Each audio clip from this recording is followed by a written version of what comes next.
The storm came without warning and turned the sky white in seconds. Commander Kira stood at the window of the mining colony and watched the snow fall like a wall of ice. Her fur was gray like all her people, and her eyes glowed amber in the dim light. She was Vakran, and her people were strong, but this storm was stronger than anything she had seen before. 3 days had passed since the White Fury began, and now she could not see anything beyond 50 meters. The sensors were blind and the communication systems were failing. But the worst part was not the storm itself. 12 children were missing in the snow. They had gone on a training mission with 3 adult guards before the storm hit. The young ones were barely old enough to leave the colony, but the exercise was supposed to be simple and safe. Now their tracking signals were gone, and the last known location was 15 kilometers away near the northern ridge. Kira felt her claws dig into the metal railing as she thought about those young lives lost in the freezing darkness. The temperature outside was 60 degrees below zero, and the wind was strong enough to tear metal from the walls. Her second-in-command walked up beside her, and his ears were flat against his head. His name was Vex, and he had been a warrior for 20 years, but now he looked defeated. He spoke quietly and told her that rescue teams could not go out in this weather. Their equipment would fail within minutes, and the cold would kill them before they reached the halfway point. Kira knew he was right, but the knowledge felt like poison in her chest. The Vikran honored their young above everything else. To lose them was to lose the future. In the lower levels of the colony, the parents were howling in grief, and the sound echoed through every corridor like a funeral song. There was one human in the colony, and his name was Jack Murphy. He worked as a maintenance technician, and most Vakran barely noticed him. Humans were small creatures compared to the Vakran, and they seemed weak and fragile. They were useful for fixing machines, but nobody thought about them when it came to survival or fighting. Jack had been working in the maintenance bay when he heard about the lost children. He stopped what he was doing and walked through the crowded halls toward the command center. Vakran families filled the corridors, and their grief was heavy in the air. Jack pushed through them until he reached Kira. He had to speak loudly to be heard over the mourning families. He told Kira that he wanted permission to go after the children. Kira turned and looked at him with confusion and then anger. She told him to go back to his quarters and that this was not his problem. Jack did not move. He said the children were still alive and he could find them. Vex stepped forward and his fur stood up on his shoulders. He asked if Jack was insane and said a human would freeze solid before making it 100 meters into that storm. The wind would tear him apart like paper. Jack pulled out a small computer pad and showed them a map of the northern region.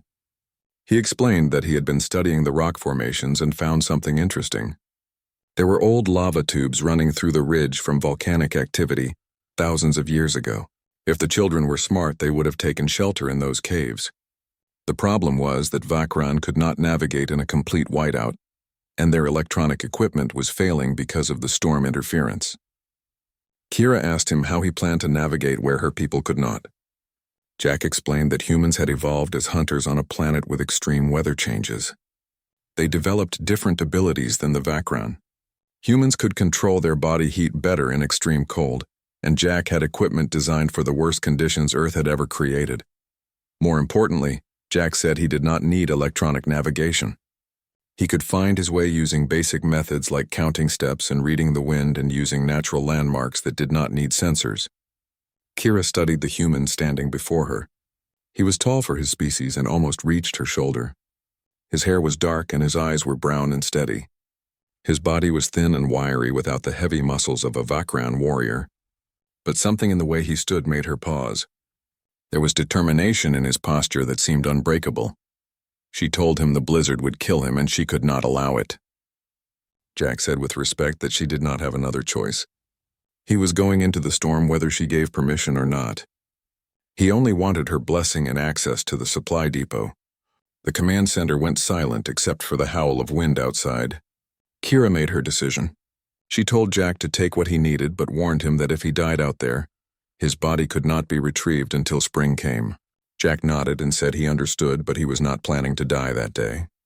He turned and walked toward the supply depot, and his mind was already working through distances and supplies and survival calculations. Within 1 hour, Jack stood at the northern airlock dressed in layers of special clothing, designed for the harshest cold. He carried a large pack loaded with emergency shelters and medical supplies and food and chemical warmers and climbing rope.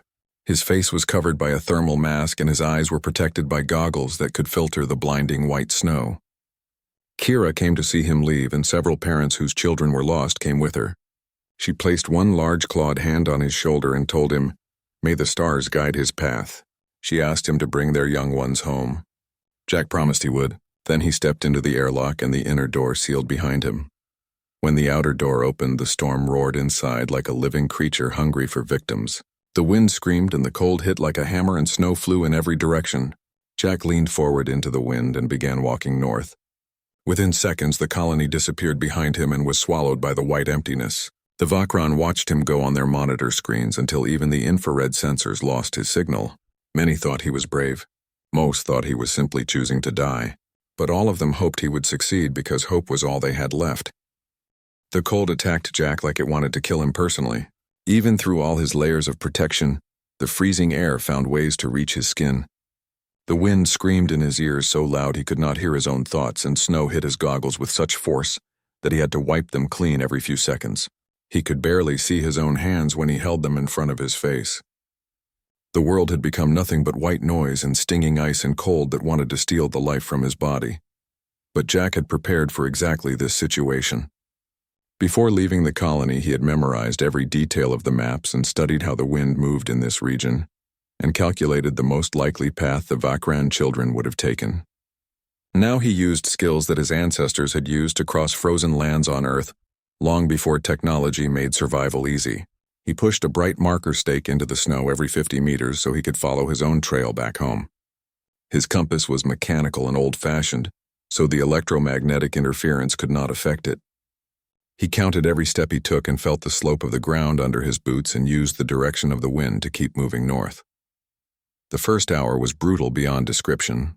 The cold searched for every gap in his clothing and found ways inside despite all his preparation. Jack's face went numb even with the thermal mask protecting it, and his fingers began to stiffen inside his insulated gloves. He forced himself to stop every 20 minutes and do jumping exercises and swing his arms to push blood back into his hands and feet. If he let the cold settle into his extremities, he would lose them to frostbite within an hour. He had to keep moving and keep the blood flowing no matter how tired he became. By the third hour, Jack had covered nearly 5 kilometers. The ground was rising now and becoming rockier as he climbed toward the northern ridge. He stopped to check his position using his compass and his mental map. According to his calculations, he was still on the correct path. Then he saw something that made his heart beat faster. A piece of torn fabric was caught on a rock and barely visible through the blowing snow. Jack knelt down and examined it carefully. The material was standard Vakran issue used in their environmental suits. He was following the right trail. The children had come this way. He pushed forward with new energy despite his exhaustion. The wind was becoming even stronger as he gained elevation, and several times Jack had to drop to his hands and knees to avoid being blown off the mountain. His world had shrunk to the next step, and the next breath and the next meter of frozen ground. Nothing else existed except the mission. Find the children. Bring them home. Do not stop until both those things were done. At the 5-hour mark, Jack found something that made his stomach twist. A body lay face down in the snow. Jack turned it over carefully and saw it was one of the adult Vakran escorts. The warrior was frozen solid with ice coating his fur and his eyes open and staring at nothing. Jack checked for any sign of life but found none. He closed the warrior's eyes and said a quiet prayer before moving on. There was nothing he could do for the dead, but the living still needed him. The discovery told Jack important information, though. The group had definitely come this way, and they had been in serious trouble even before reaching the caves.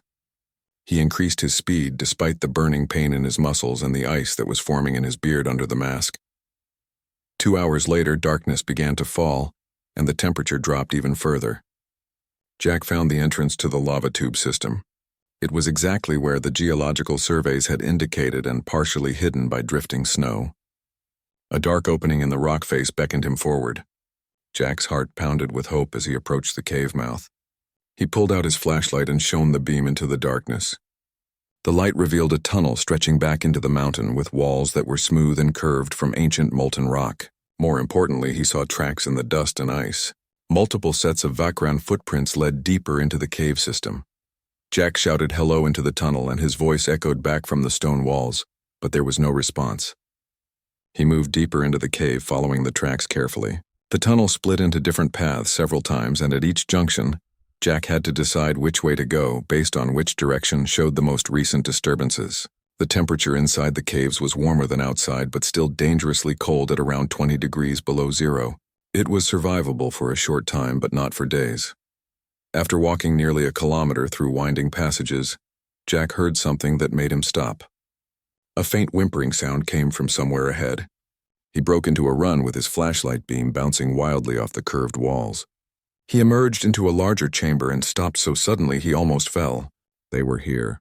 All of them. 12 Vakran children huddled together in the center of the chamber, with their fur matted with ice and their eyes dull from hypothermia. 2 more adult escorts lay on the ground nearby and were not moving. The children were still alive, but barely. They had used up all their emergency heat sources, and their body temperatures were dropping toward fatal levels. Jack approached slowly and spoke softly so he would not frighten them. He told them his name was Jack and he had come to take them home. The young Vakran stared at him with confusion and fear in their eyes. Some of them growled weakly because their survival instincts told them to be wary of this strange, hairless creature they had never seen up close before. Jack quickly looked at the situation and understood what he needed to do. The children were too cold to walk and too weak to survive the journey back on their own. He would need to warm them up first and then figure out how to transport 12 young Vakran through 15 kilometers of killer blizzard when he was just one human already exhausted from the trip. Here, he got to work immediately because every second mattered. From his pack, he pulled out an emergency shelter made of lightweight thermal material, designed to reflect and trap body heat. He set it up quickly in the cave to create a protected space within the protected space. Then he activated every chemical heat pack he had brought and placed them inside the shelter to raise the temperature. He called to the children and urged them to come into the tent. He helped the nearest young one to its feet and was surprised by how light it was, all fur and bones and shivering cold. He guided it into the shelter, then went back for another. One by one, he moved all 12 children into the heated space. He gave each of them a thermal blanket and made them huddle together so their combined body heat would warm them faster. Then he prepared hot drinks from his supplies and forced each child to drink a cup of the high-calorie mixture that would help their bodies generate heat from inside. As the young ones began to recover and show more alertness in their eyes, Jack examined them more carefully. Several had frostbite on their paws and ears, but nothing that would kill them if treated quickly. They would survive. They would all survive. The oldest of the children was a female with silver tips on her fur. She finally found the strength to speak and asked Jack why he had come for them. She said he was the human from the colony and asked why he would risk his life for Vakran young. Jack told her it was simple. They needed help. The young female said that made no sense because they were not his pack and humans did not care for Vakran children. Jack smiled behind his mask, even though she could not see it. He told her that, where he came from when children were in danger, you helped them. It did not matter whose children they were. The young Vakran seemed to think about this for a long time. Then, very softly, she said, "Thank you, Jack Murphy." Jack told her not to thank him yet because they still had to get everyone home. He told them all to rest now and build up their strength. When the storm broke, they would move. But looking outside the cave entrance, Jack could see the storm showed no signs of stopping. He checked his watch and saw he had been gone for 9 hours. Outside, night had fallen, and the temperature would be dropping to levels that could kill within minutes. They would have to wait until morning at the earliest. Jack settled down near the entrance to the shelter and kept watch over the children. He was exhausted, and his body ached from the long trek through the blizzard. Every muscle felt like it was on fire and his head pounded from dehydration despite drinking water regularly. But he could not rest. Not yet. Not until these children were safe back at the colony. He thought about the 2 dead escorts he had found and knew he would have to tell their families. The thought weighed on him like stones, but at least these 12 young lives would be saved. At least he had accomplished that much. The night was the hardest part of the entire rescue. Jack stayed awake, monitoring the children as best he could with his limited medical knowledge and the basic scanner in his pack. Every hour he checked each young Vakran to make sure they were warm enough and still breathing. Some of them whimpered in their sleep and had nightmares about the cold and the dark. Jack spoke to them softly and told them they were safe now. Around midnight, one of the smaller children began to shiver violently. Jack recognized the signs of delayed hypothermia when the body's systems begin to fail as they try to recover from extreme cold. He pulled the small child close to his own body and shared his warmth directly. He gave the young one more hot liquid to drink and rubbed his limbs to encourage blood circulation. Jack murmured encouragement and told him to stay strong and that everything would be okay. The other children watched with wide eyes. They had never seen a human behave this way with such care and determination. In their culture, only pack members showed this level of devotion to young ones. Yet here was this strange, weak creature risking his own life to save theirs. It made no sense according to everything they had been taught about other species. The silver-tipped female, whose name was Nina, moved closer to Jack. She asked him why humans valued life so much. She said they had heard stories about his kind, and how they would fight impossible battles to save even a single person. She wanted to know why. Jack thought about how to answer while he continued to care for the sick child in his arms. He said he guessed it was because every life mattered. Every person had value and potential. Humans knew what it was like to lose people they cared about. They knew how much it hurt. If they could prevent that pain for others, they tried to do so. Nina asked if this was true even for aliens and for those not of the human species. Jack said especially for children. He told her that children were children no matter what planet they came from. They deserved a chance to grow up and live and become whoever they were meant to be. Nina was quiet for a long moment. Then she said she would remember this, and they all would. Jack nodded and continued to hold the sick child until his shivering stopped and his breathing became regular again. By dawn, the child had stabilized and all 12 young ones were in better condition than when Jack had found them. Jack checked the weather conditions outside and saw the storm was still raging, but according to his calculations, it should begin to weaken by midday. He used the waiting time to prepare for the journey back. He redistributed the supplies in his pack, keeping only the essentials and leaving room for emergency medical gear. He fashioned a sledge from the emergency shelter materials and climbing rope to create a way to transport the weakest children who could not walk. He asked the group which of them could walk on their own. 8 of them stood up shakily but mobile. The other 4 were still too weak, including the one who had nearly died during the night. Jack explained his plan. The 4 who could not walk would ride on the sledge. The rest would walk with him and they would help each other. He would rope them all together so nobody could get separated in the storm. It was about 15 kilometers back to the colony. That would take several hours or maybe longer in the terrible conditions outside. One of the young males asked in a trembling voice if they would make it. Jack looked at each of them in turn with steady eyes. He told them yes, they would make it. He promised them this with all his heart. By midday, as Jack had predicted, the storm began to ease slightly. The winds dropped from deadly to merely dangerous and visibility improved from a few meters to almost 20 meters. It was enough to attempt the journey. Jack led the group out of the cave and back into the frozen wasteland. The 4 weakest children lay on the sledge wrapped in thermal blankets. The other 8 walked in a line connected by rope with Jack at the front.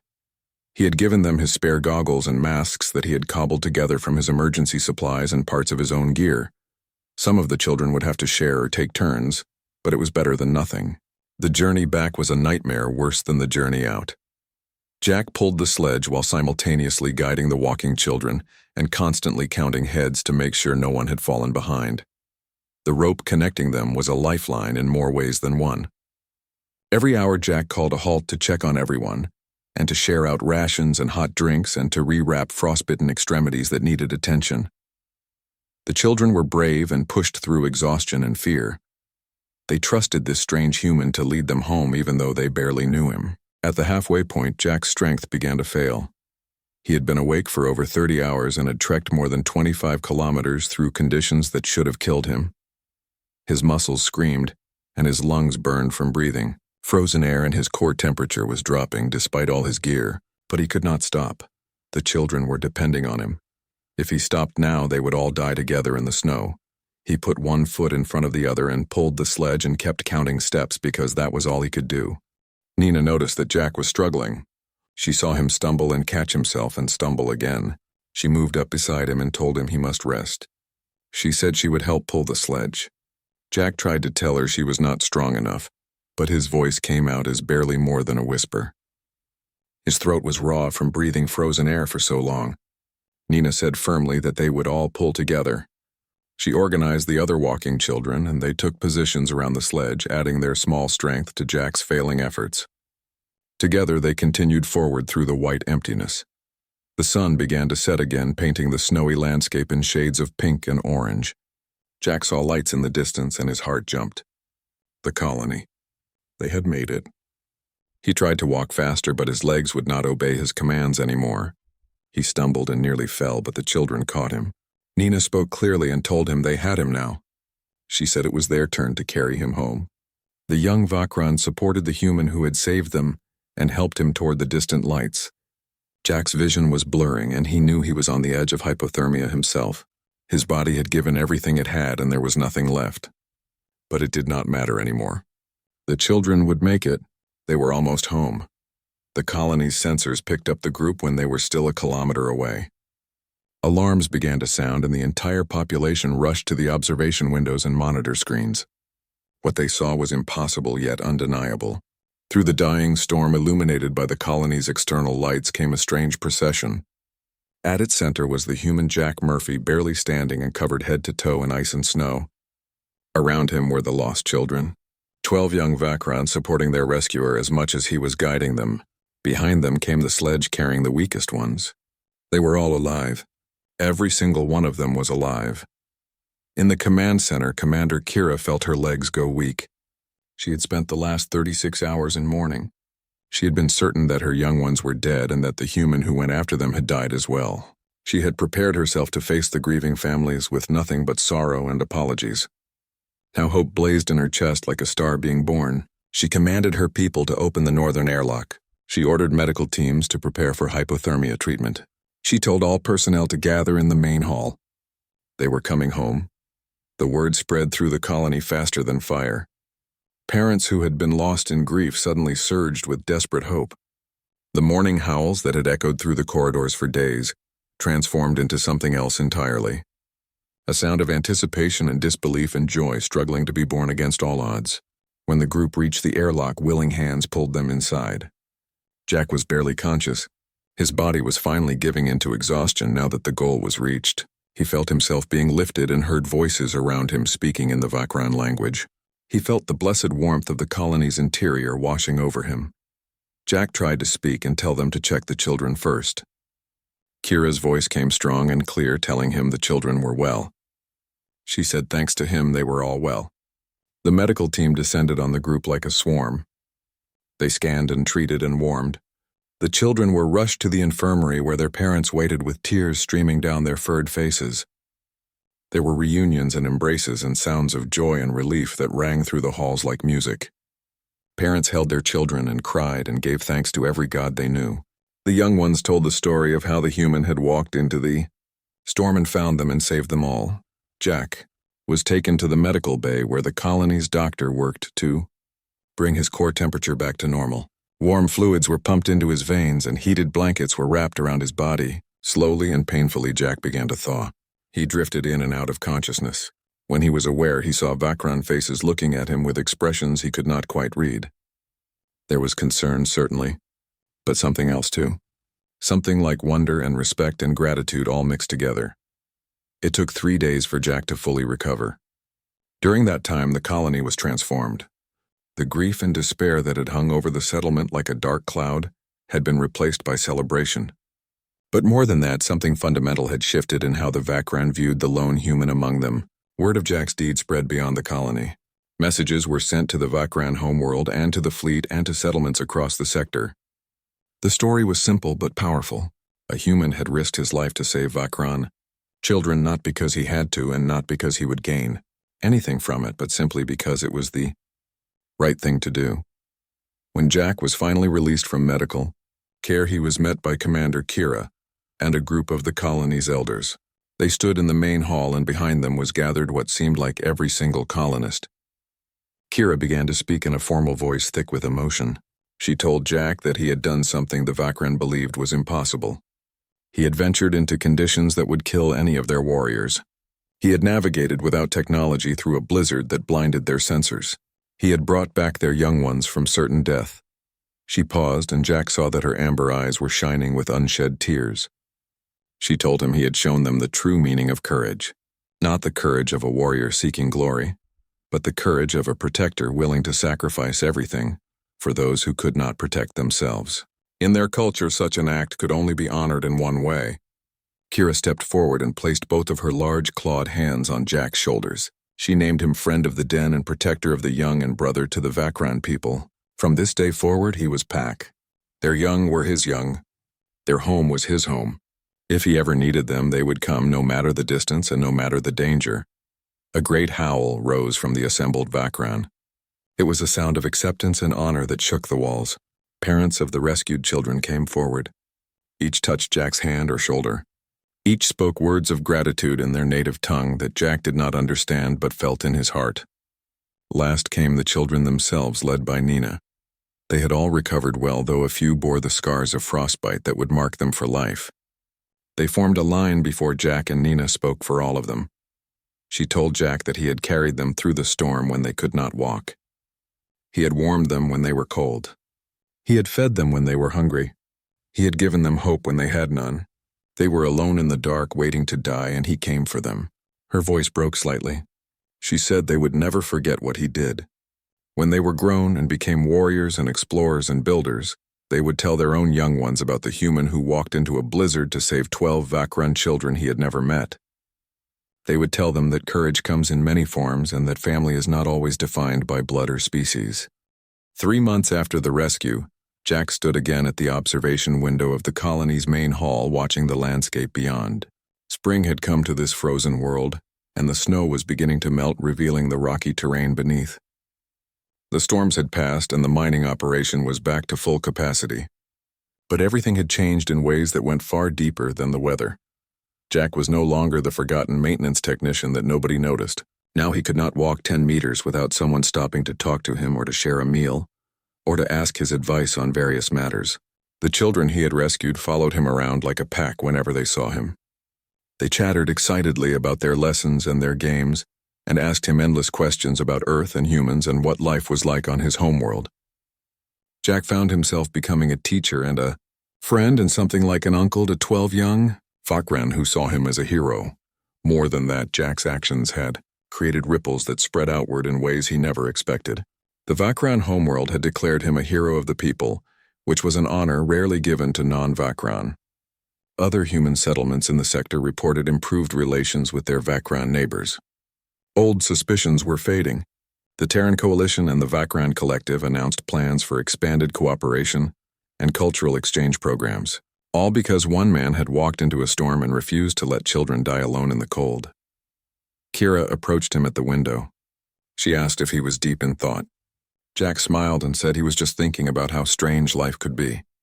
3 months ago, he was fixing air recyclers and nobody knew his name. Now he could not get any work done because people kept inviting him to dinner parties and asking him to tell the story of the rescue. Kira's ears twitched in amusement, which was the Vakran equivalent of laughter. She told him he had become family, and this is what family does. They share meals and stories and lives together. Jack admitted he was not used to it. He said humans were more individualistic and did not have the same pack mentality that Vakran had. Kira said perhaps that was true, but Jack had understood something important. He understood that some things transcend species and culture.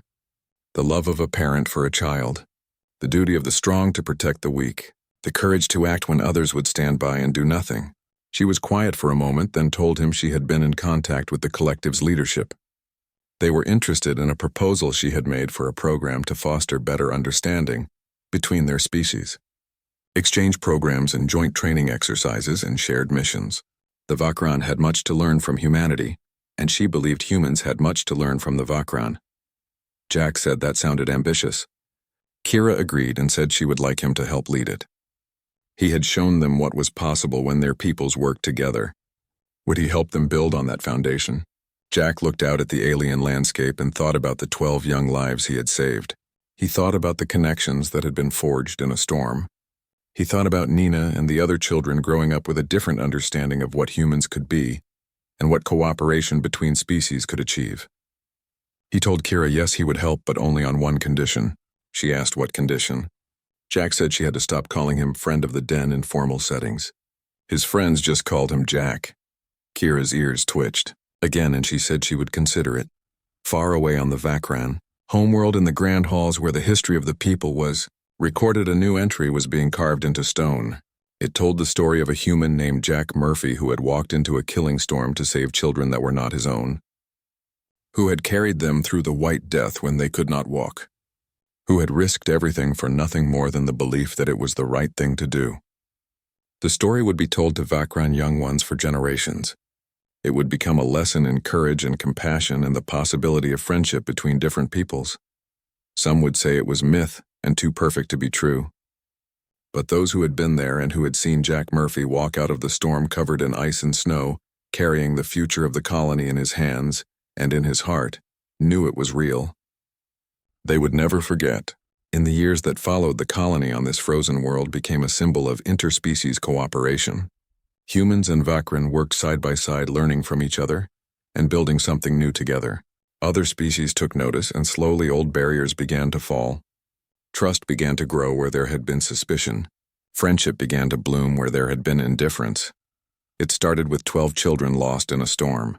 It grew into something that changed the galaxy. At the center of it all was a simple truth that Jack Murphy had understood instinctively. When someone needs help, you help them. When children are in danger, you save them. When the storm is raging and all hope seems lost, you walk into the white anyway. Because that is what decent people do. That is what family does. That is what it means to have courage and compassion in your heart. The children who survived grew into warriors and diplomats and explorers. They carried the story with them wherever they went.